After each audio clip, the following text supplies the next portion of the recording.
Olá, alunos, tudo bem? Aqui quem fala é a professora Elisângela de História. E hoje nós estaremos, falando sobre a política externa do Segundo Reinado, ou seja, como é que Dom Pedro II ele lidava com os assuntos internacionais. Então, bora iniciar aí a nossa aula, né?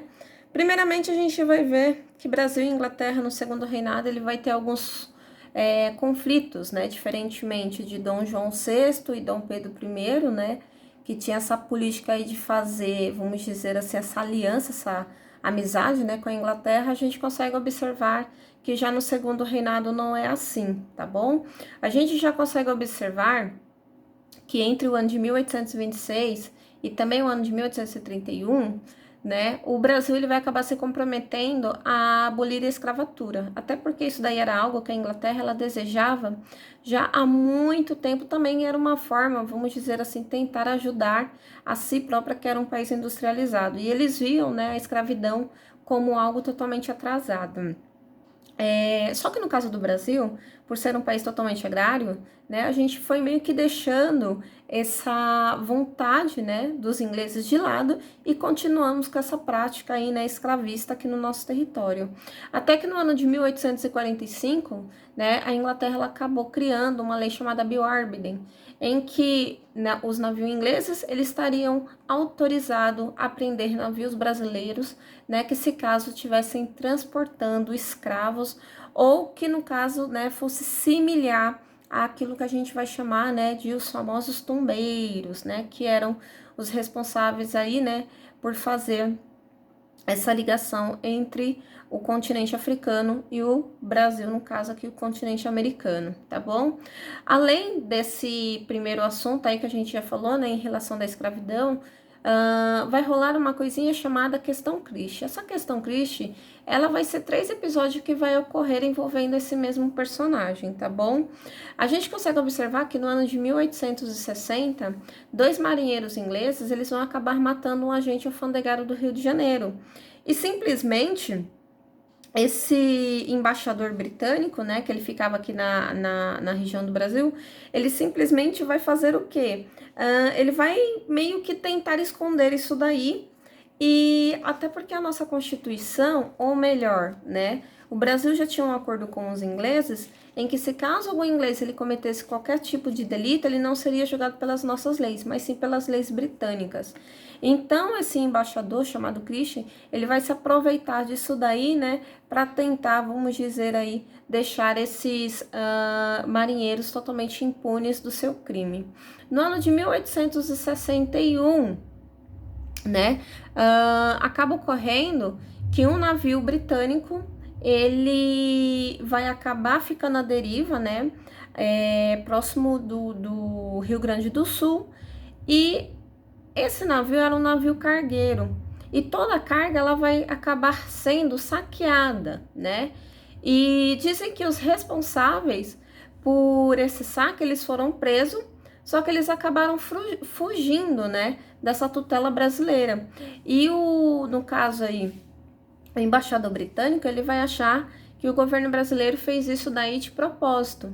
E ele vai até cobrar, vamos dizer aí, uma indenização referente a essa carga que foi roubada. No ano seguinte, de 1862, vai ocorrer um novo episódio em que 2 oficiais ingleses, totalmente bêbados, eles vão acabar desacatando um dos oficiais da corte brasileira, e esses caras eles vão ser presos. Mas que nem eu acabei citando para vocês, quando o inglês ele cometia qualquer tipo de ato, vamos dizer assim, errado, ele não deveria ser julgado pelas leis brasileiras, mas sim pela lei inglesa. Então, quando esses caras foram presos, novamente o embaixador, ele vai começar a contestar e falar assim o seguinte, que o Brasil, ele já estava desobedecendo, vamos dizer assim, os acordos que já se tinha desde o governo de Dom João VI.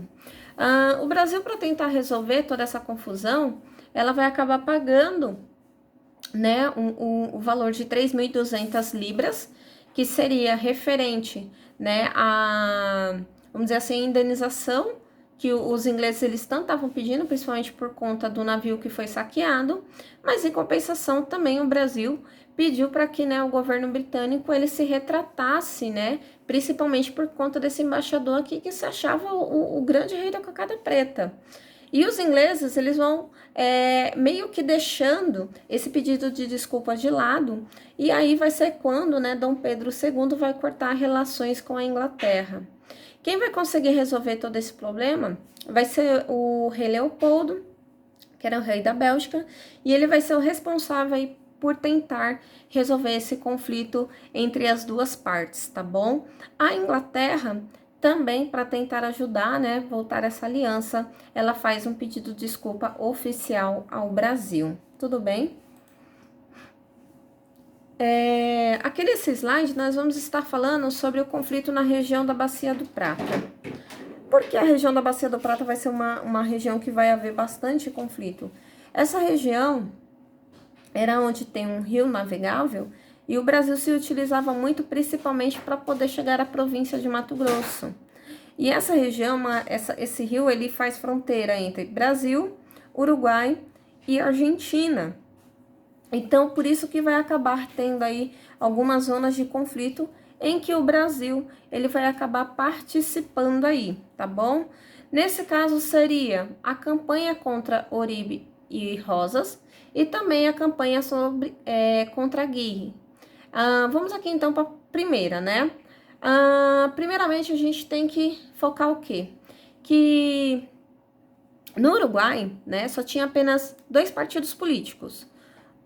Eram colorados, que o Brasil ele apoiava, e tinha os blancos, que a Argentina apoiava esse partido.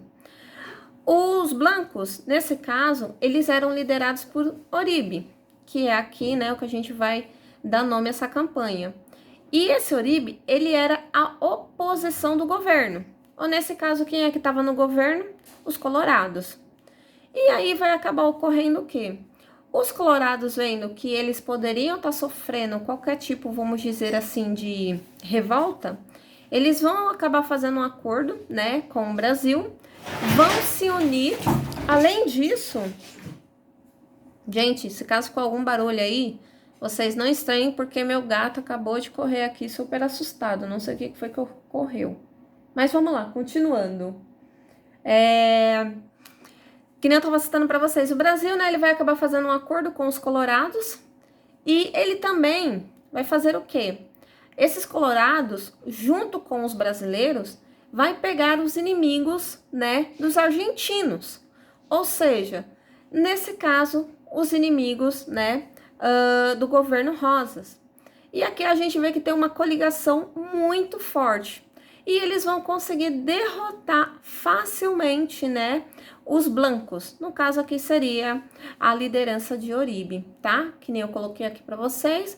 Oribe é derrotado no ano de 1851, enquanto, né, lá na Argentina foi derrotado no ano de 1852. O que foi que o Brasil ganhou, né, com isso daqui? Vamos dizer assim, uma aliança fiel, que nesse caso seria o Uruguai.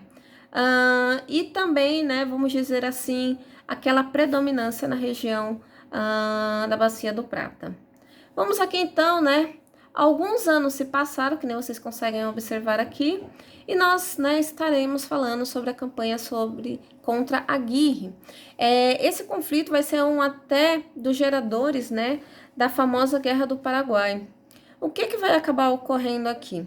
Novamente, né, os 2 partidos, o Colorados e os Brancos.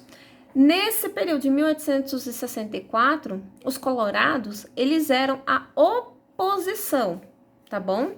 E eles eram liderados por esse sujeitinho aqui chamado Venâncio Flores.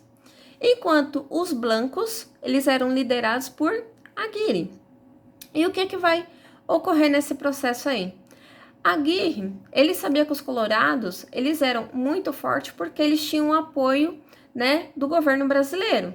Então, Aguirre, ele vai pedir ajuda para quem? Para Solano Lopes, que era, né, o governante do Paraguai. E aí, né, vai gerar esse conflito. A gente consegue observar, né, geograficamente falando, que o Paraguai, ele está no extremo, né, aqui, vamos dizer, e o Uruguai está aqui. Fica meio inviável, né, esse apoio, essa ajuda. militar. E Aguirre, ele vendo que ele tá tendo uma oposição muito grande, ele vai acabar fugindo, até porque ele tem medo, né, de que ele possa ser preso e ser morto. Quem acaba assumindo, né, o governo vai ser o Venâncio Flores, ou seja, o governo de oposição que eram os colorados, tá? Nesse caso, o Brasil ele vai acabar se unindo ao Uruguai para lutar contra o governo de Solano Lopes, porque eles acreditavam-se o seguinte, que o governo de Solano Lopes ele poderia, vamos dizer assim, tentar fazer com que os blancos eles retornassem ao poder. Então, por esse motivo, né, que a gente já vai emendar aqui a famosa Guerra do Paraguai, tá bom? O que foi a Guerra do Paraguai? Vai ser o conflito entre Uruguai, Brasil, Argentina contra o Paraguai. Principal motivo desse conflito aí, porque Solano Lopes ele queria, vamos dizer assim, ajudar, né, o governo uruguaio, nesse caso é o governo dos blancos, e não só por isso, mas também, né, porque o Paraguai ele vai ser acusado de ter invadido o território brasileiro, né, de também ter invadido o território argentino, e não só por isso também sido responsável por acabar, vamos dizer assim, roubando um navio brasileiro, e dentro desse navio estava nada mais, nada menos quem? Do que o governador da província de Mato Grosso. Então, aqui a gente já vê totalmente articulado aí, né, a Guerra do Paraguai.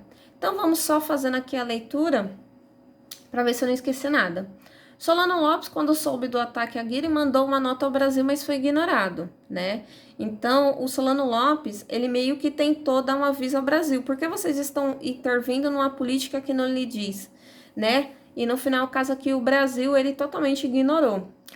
Lembrando que nesse período o Paraguai, ele era um país que estava se industrializando muito, né? A gente diz que tem uma outra versão, por isso que eu até acabei colocando essa charge aqui, porque diz que os ingleses, eles é que foram os maiores, vamos dizer assim, incentivadores dessa guerra contra o Paraguai, porque eles viam o Paraguai, né, como sua principal inimiga aqui no continente americano. Por isso que tem a charge que está escrita assim: isso é covardia, 3 contra 1. A gente vê que tá Solano Lopes aqui falando, né? E a gente vê aqui o representante, né, do governo brasileiro, do governo uruguaio, do governo argentino, e tem aqui, né, quem tá aqui por trás, no caso a Rainha Victória. Por isso que ela tá pensando, 3? Continuando. Lopes, ele vai mandar prender um navio brasileiro, né, que eu já tinha citado para vocês, e junto com ele estava o governador da província de Mato Grosso. Solano Lopes, ele também vai acabar pedindo permissão à Argentina, né, para poder chegar na região do Uruguai, e os argentinos não vai dar essa permissão, que nem a gente conseguiu aí, né, ver os argentinos, eles estavam de olho nesse conflito, vamos dizer aí diretamente com os paraguaios, porque grande parte do território que o Paraguai perdeu foi anexado à Argentina, tá? Aqui a gente vê que vai ter uma coisinha chamada Tríplice Aliança, que vai ser a junção do Brasil, do Uruguai e da Argentina, né, contra o Paraguai. As principais batalhas aqui temos de Riachuelo, que foi, né, a primeira batalha. Tem uma de Tuiuti, que foi uma das mais batalhas importantes aí terrestre. E também temos aqui, né, a tomada da capital, Assunção. A gente diz que aí sim, né, no caso o governo paraguaio, ele começa a entrar em decadência, né, ele começa a perder essa guerra. No dia 20 de janeiro, vai ser assinado um acordo de paz, né, entre Brasil e Paraguai. Que nem eu citei para vocês, a Argentina, ela ficou com grande parte, né, acabou anexando territórios do Paraguai, e no caso, assim, o Paraguai, ele daria uma indenização para o governo brasileiro. Mas essa indenização que o governo brasileiro deveria receber do povo paraguaio acabou sendo perdoado durante o governo, tá, de Getúlio Vargas. Então vai ser no governo aí, né, já republicano, que essa dívida que foi contraída durante o período imperial vai ser perdoado, tá? Vamos aqui então. Quais são os principais resultados aí da Guerra do Paraguai? Eu peguei esse gráfico aqui, que vocês conseguem ver o massacre que ocorreu, né, na região do Paraguai. Mais de 270 mil pessoas foram mortas. Alguns livros de história chegam a citar, né, arredondar isso daí para 300 mil mortos. Então, assim, praticamente dizimaram, né, a população aí masculina. Nesse caso, diz que grande parte que sobrou foram de mulheres, idosos e crianças, tá? A gente vai dizer que no caso do Brasil, tá? O exército brasileiro, ele vai acabar tendo uma maior autonomia, porque ele saiu vencedor de uma guerra, né? Então isso daí vai ser algo que vai ser totalmente positivo, né, para o exército brasileiro, que até então era, né, era visto assim com os maus olhos. E esse exército brasileiro, ele vai ser até um dos responsáveis aí pela queda da monarquia, porque que nem a gente já consegue observar lá no Paraguai, ele já tinha um sistema, vamos dizer assim, um pouco diferenciado do Brasil. Enquanto o Brasil ainda era uma monarquia, né? Eles lá já tinham um governo assim mais, vamos dizer assim, representativo. Então eles começaram a ver essa desigualdade entre os governos. Então, né, o exército brasileiro vai ser até um dos responsáveis por essa queda aí. Outra questão aqui, né, vai reacender a questão da abolição da escravatura. Grande parte, né, de quem compunha o exército brasileiro eram de escravos, né? Então, muitos desses fazendeiros mandaram esses escravos para a guerra com a promessa de que dariam a carta de alforria. E quando foi vencida a guerra e esses negros voltaram para o nosso território, grande parte desses fazendeiros não cumpriu aquilo, né, o que foi prometido, e queriam escravizar aqueles negros novamente. E o próprio exército brasileiro vai ver isso daí com os maus olhos, porque esses donos de fazenda acreditavam que era obrigação do exército brasileiro cuidar daqueles negros, ou seja, como se eles nada mais fossem do que capitão do mato. E o exército brasileiro, eles vão ficar até muito gratos, porque eles sabem que talvez a vitória não fosse possível se não fossem aquele número grande de escravos. Não podemos esquecer aqui, tá? Não só o Brasil, mas a Argentina e o Uruguai vai ter uma dívida externa, né, com a Inglaterra gigantesca. O Brasil, ele foi, né, em direção a essa guerra, mas ele praticamente não tinha condições nenhuma, né? Então a gente vai falar assim que a nossa dívida externa vai aumentar demais. Só para vocês terem uma ideia, quem era o líder, vamos dizer aí, né, das tropas brasileiras, era o Conde Deu, que era esposo, né, da princesa Isabel, aquela mesma que vai assinar a Lei Áurea, né? Mas a gente consegue observar que ele foi muito mais, vamos dizer assim, para tentar ganhar um prestígio, né, do que de fato lutar por uma causa, assim, vamos dizer assim, que fosse benéfica para o Brasil. Que de benéfica a Guerra do Paraguai não teve foi nada. E, por último aqui, né, que nem eu citei para vocês, tudo isso daqui vai acabar enfraquecendo a monarquia, tá? O que vai acabar, né, ocorrendo o que a gente vai chamar de república. Claro que eu não vou falar para vocês aqui nessa videoaula. Na próxima videoaula eu estarei, né, focando apenas sobre o fim da monarquia brasileira, e aí eu venho detalhando muito mais sobre esses assuntos pertinentes aí. Então, nesse caso, só para poder finalizar, já tinha falado sobre o governo de Dom Pedro II, da política interna, e nessa videoaula eu estou finalizando com a política externa, ok? Gente, eu espero que vocês tenham gostado, tá bom? Se caso tiverem alguma dúvida, pode deixar no comentário que eu estarei respondendo. O tema da próxima videoaula eu já citei para vocês, tá bom? A gente se vê até o próximo vídeo. Beijo, beijo, turma, e tchau, tchau!